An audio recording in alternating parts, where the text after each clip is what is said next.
Welcome to the Amphenol Broadband Solutions Cable 101 training series. In this video, we'll cover Cable Math Part 1.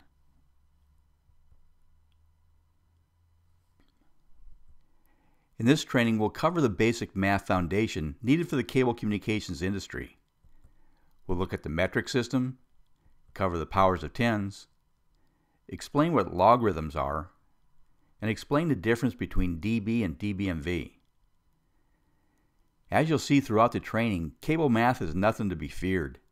In fact, cable math is intended to make the technician's life easier by using simple addition and subtraction in most cases. Once you complete Cable Math Part 1, we'll show you everyday applications and how it applies to cable installation and maintenance in Cable Math Part 2.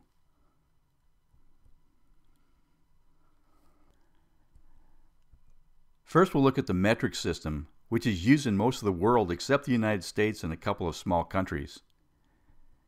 The metric system is similar to our decimal system as it measures volume, weight, and distance, but the metric system uses liters for volume, kilograms for weight, and meters for distance.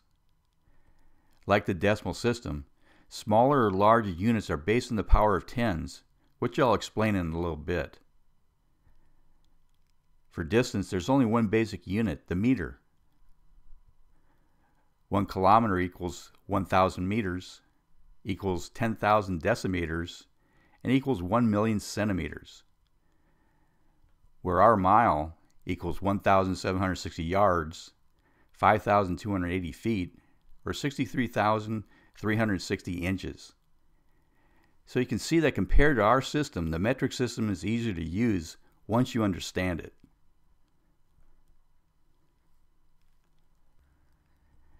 Next, we'll look at the power of tens, and then we'll come back to the metric system. Powers of 10 is used in the decimal system that we use every day. 10 is the basic number in our numbering system, just like the meter is the basic unit of measurement in the metric system. Powers of 10 express very large or small numbers in a compact and easy to calculate way. Here I'm showing 10 to the second power, which is written 10, which is a base number with a small 2 to the upper right called the exponent. The exponent of the number says how many times we multiply the base by itself.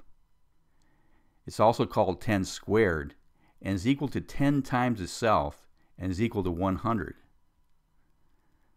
Also, the number of zeros after the 1 is the same as the number of the exponent.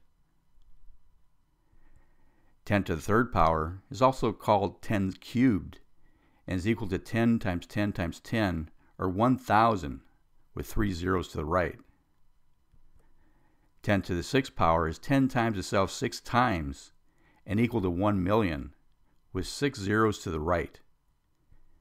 And 10 to the ninth power is 10 times itself 9 times, and equal to 1 billion, with 9 zeros to the right.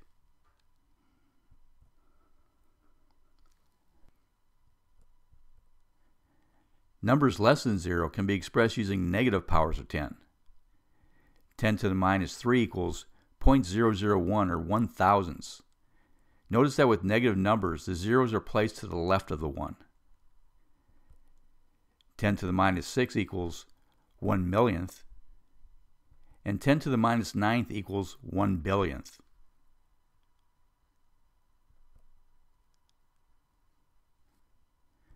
Let's look at how the power of tens relate to the decimal system and to the metric system.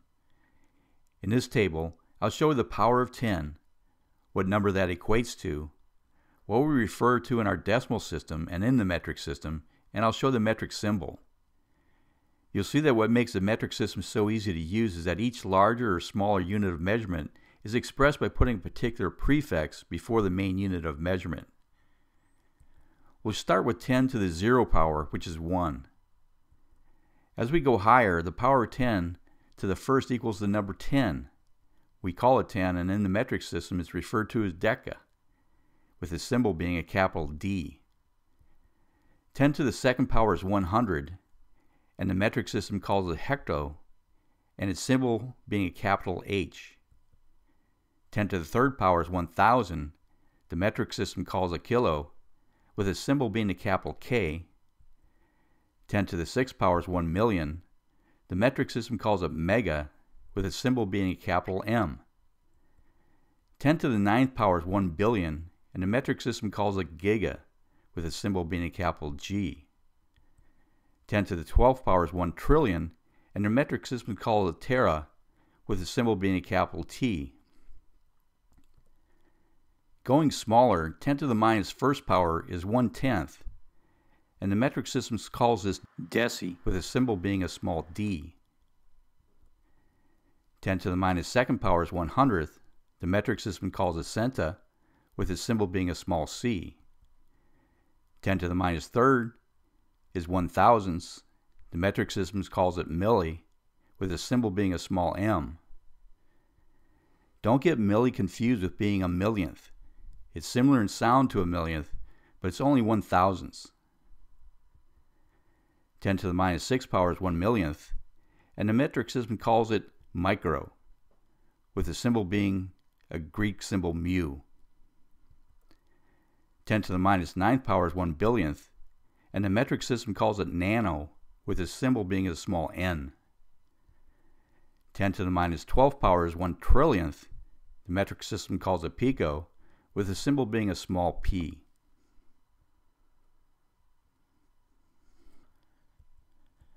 With the metric system, when abbreviating any unit greater than 1 is capitalized.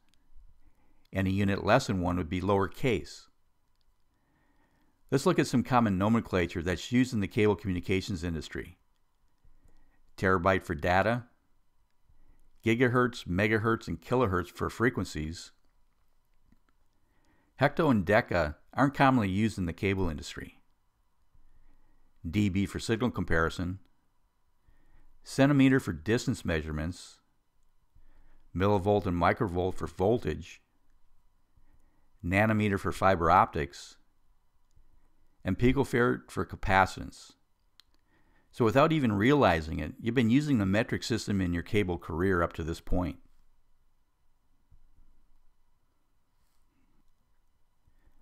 Compared to our decimal system, the metric system is more user-friendly. Here I'm showing 1 kilometer equals 0.62 miles. 1 meter equals 3.28 feet. 1 centimeter equals 0.39 inches. With the metric system, when converting to different units, we just move the decimal point to the left or right. Channel 2's analog video frequency is 55.25 megahertz. 0 dBmV equals 1 millivolt. And a memory card can have 32 gigabytes. The metric system simplifies our cable world.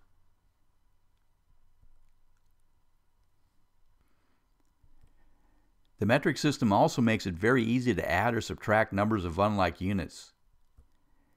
In this example, we want to add 32,400 microvolts to 7/10 of a volt and 860 millivolts. First, we need to convert them all to the same type of unit. The right unit that we use will depend on the sizes and numbers involved. In this case, we'll use millivolts, as that won't make the numbers too large or too small to deal with. To convert 32,400 microvolts to millivolts, we move 3 positions to the left. To convert 7/10 volts to millivolts, we move 3 positions to the right. We've converted to millivolts, so 860 millivolts remains the same. Once converted, we just use simple addition to get our total.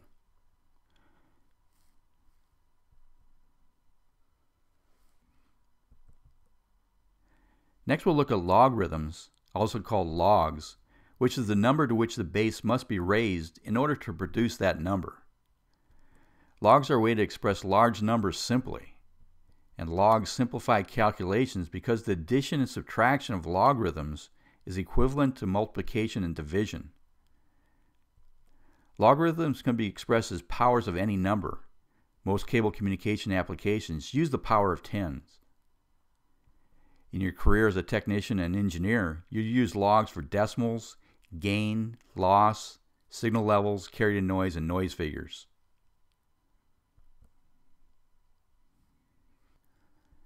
Let's look at the log for 1 kilometer. As we saw earlier, 1 kilometer equals 1,000 meters. And 1,000 is equal to 10 multiplied by itself 3 times, which is equal to 10 to the third power. Another way of writing this would be log 3. Just as with the power of tens, for log 3, there must be 3 zeros to the right.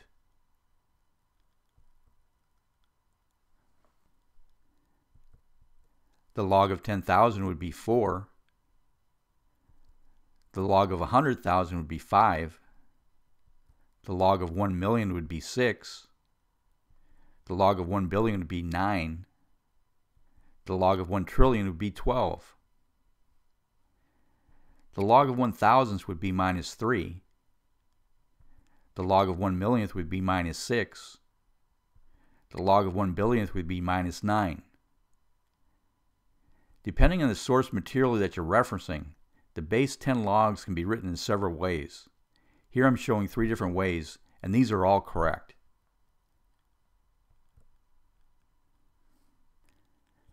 Up until now, we've used round numbers to illustrate the relationship between logarithms and the power of 10. Most log calculations will require a scientific calculator. Any number can be expressed as a log. In this example, we'll use 593,766,821.6382. Since there are 8 places to the right of the 5, we know the log will start with an 8. For the rest of the calculations, we'll need the scientific calculator. So we'll input our number and select a log key to perform the calculations. Our log is 8.77.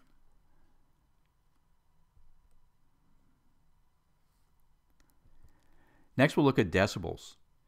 A decibel is 1/10 of a bell and is a ratio that compares any two power or voltage levels, such as input level to output level, or video carrier to noise floor, etc. As a cable technician, you'll use the decibel every day.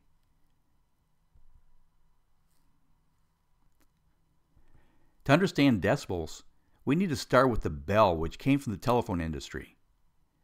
The telephone engineers discovered that a particular length of a particular type of phone wire attenuated the wire's signal power by a certain amount. The same length of the same type of wire always attenuated the input power by the same ratio, regardless of the actual level of the input signal. In this example, I'm showing a certain length of phone wire with an input signal of 100 watts. By the time it gets to the end of the wire, we have 10 watts. The input has 100 watts, the output is 10 watts, for a ratio of 10 to 1.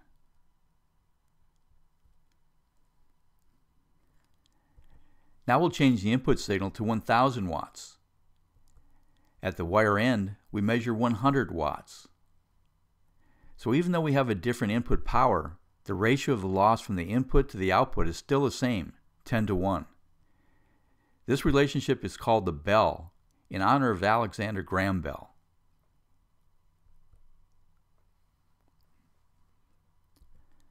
The bell was found to be too large to use for cable communications applications, so the decibel, 1/10 of a bell, was established, and it's written as dB, a lower d and a capital B. Here I'm showing the different power ratios and the equivalent bell and decibel. A 10 to 1 ratio equals 1 bell, or 10 dB. Notice that 3 dB is a 2 to 1 ratio. So anytime you double the power or decrease the power level in half, the change will be 3 dB.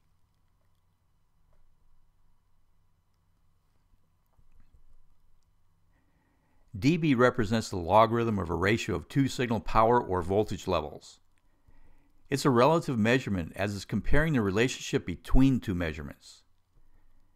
The formula for dB representing power is written 10 times log 10 times P2 divided by P1, where P1 represents the input power and P2 represents the output power.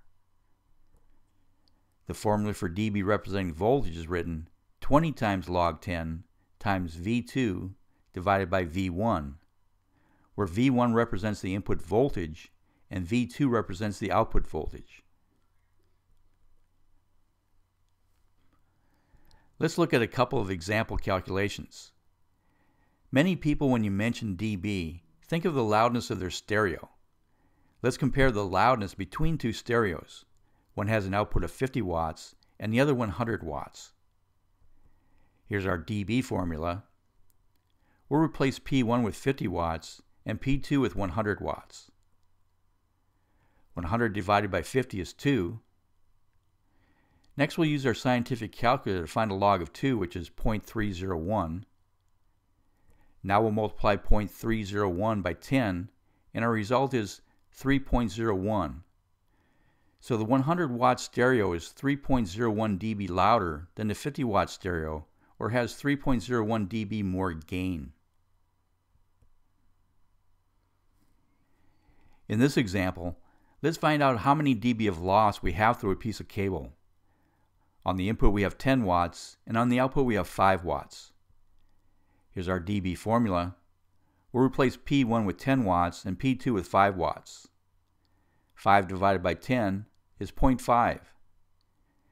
Next, we'll use our scientific calculator to find a log of 0.5, which is minus 0.301. Now we'll multiply minus 0.301 by 10, and our result is minus 3.01. So the cable has minus 3.01 dB of loss.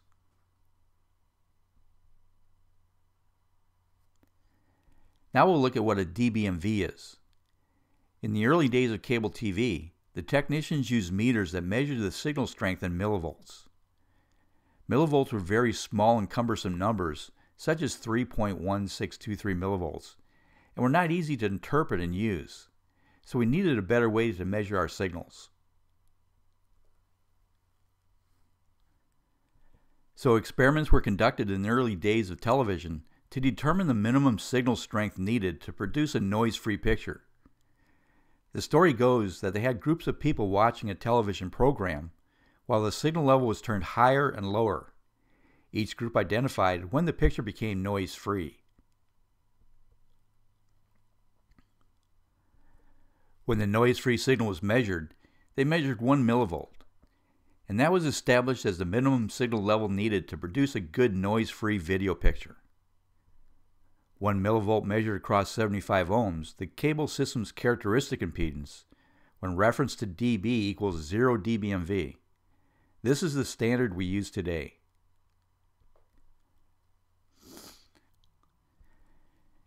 dBmV is a reference related to voltage and is an absolute measurement. So anytime you take a reading with your meter, it's related back to millivolts. Here's a table that shows the value in dBmV as it relates to millivolts. Our starting reference is 0 dBmV, which equals 1 millivolt. Notice with voltage, each 6 dB increase doubles the voltage, and each 6 dB decrease is half the voltage. Remember earlier when we were discussing power that each time we doubled or half the power, it was a 3 dB change. 20 dB changes produce a 10-fold change in voltage.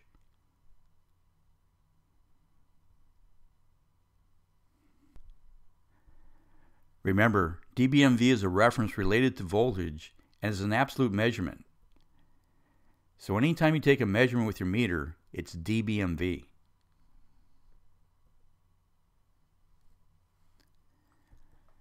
Now that I explained what a dB and dBmV is, let's look at how they work together and make our job so much easier and actually eliminate a lot of complicated math. Here I'm showing a two-way splitter. Before dBmV, we measured in millivolts, so you may see an input reading like 3.1623 millivolts. On the output port, you may read 2.1135 millivolts. As you can see, these are very small, cumbersome numbers to work with.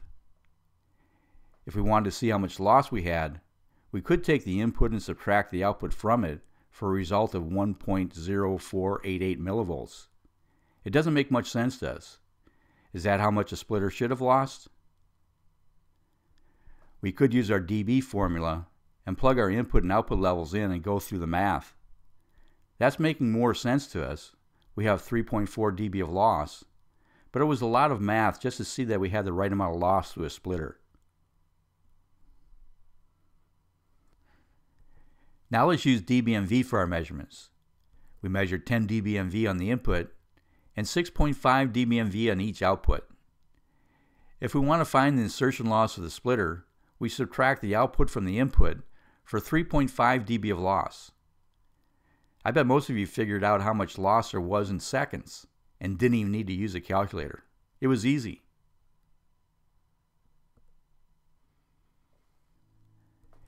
In this example, I'm showing an amplifier. The process is the same as with the splitter. We measure 10 dBmV on the input and 25 dBmV on the output.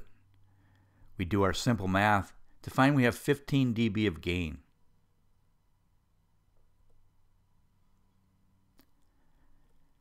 Remember, if you can measure it, it's dBmV, which is an absolute signal measurement where 0 dBmV equals 1 millivolt across 75 ohms.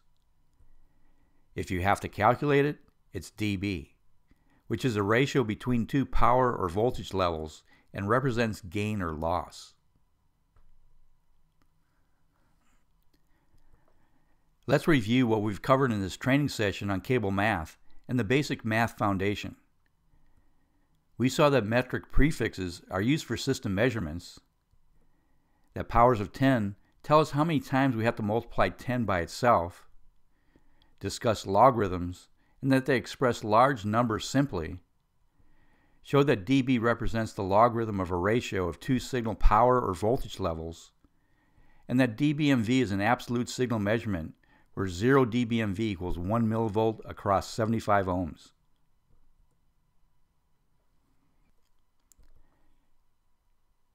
Thanks for reviewing this training on Cable Math Part 1. Join us for Cable Math Part 2, where we'll cover signal gains and losses and everyday math applications and build on the foundation we established in Cable Math Part 1. For additional training topics, see our website at www.amphenolbroadband.com.